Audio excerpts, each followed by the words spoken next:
Bonsoir et bienvenue dans cette nouvelle édition d'Euro le Mag. Les huitièmes de finale débutent demain avec 2 matchs au programme. À 20 h, place à une affiche prometteuse si l'on se fie à leur performance depuis le début de l'Euro. Le Pays de Galles affrontera le Danemark.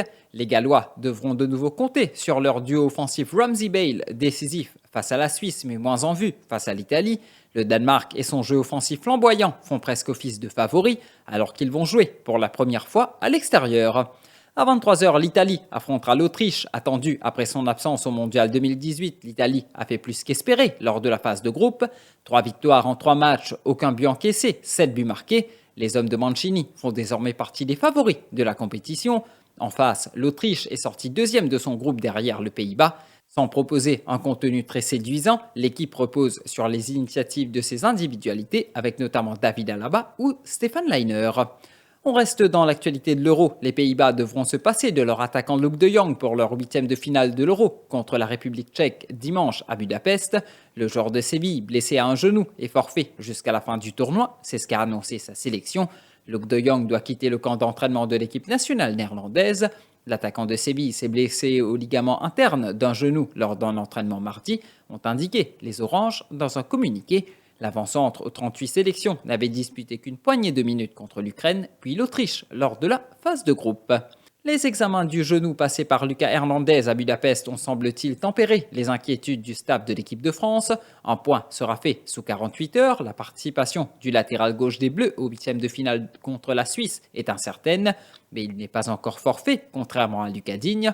Enfin, Thomas Lemar a reçu un coup sévère à une cheville qui n'inspire cependant pas d'inquiétude majeure. Quant à Marcus Thuram qui se tenait les adducteurs en quittant la séance, son cas n'inspirait pas non plus un grand pessimisme dans son entourage. C'est une bonne nouvelle pour l'Autriche. Lundi, Martin Hinteregger avait ressenti une gêne à une cuisse et le mardi, une IRM avait révélé une contusion musculaire. Depuis, la présence du défenseur contre l'Italie demeurait incertaine, mais Peter Schottel, le directeur sportif de l'équipe, s'est voulu rassurant. Oui, Martin sera prêt, a ainsi indiqué le dirigeant aux médias.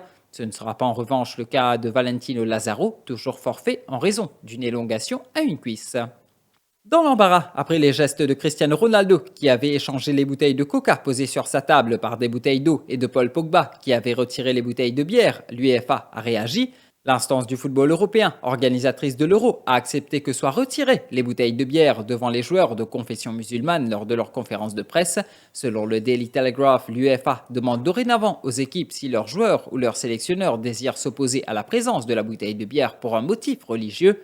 L'objectif est évidemment d'éviter une nouvelle scène comme avec Pogba ou Ronaldo, ce qui pourrait être préjudiciable pour les marques sponsors de l'événement. Le contrat annuel liant l'UEFA à la marque Heineken est estimé à 38 millions d'euros.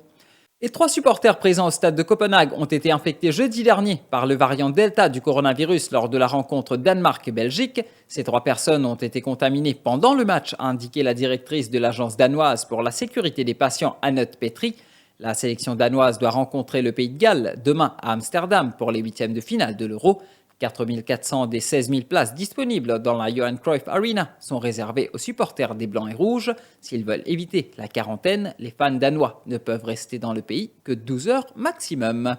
Euro le Mag prend fin ici pour aujourd'hui, mais rendez-vous dès demain pour une nouvelle édition.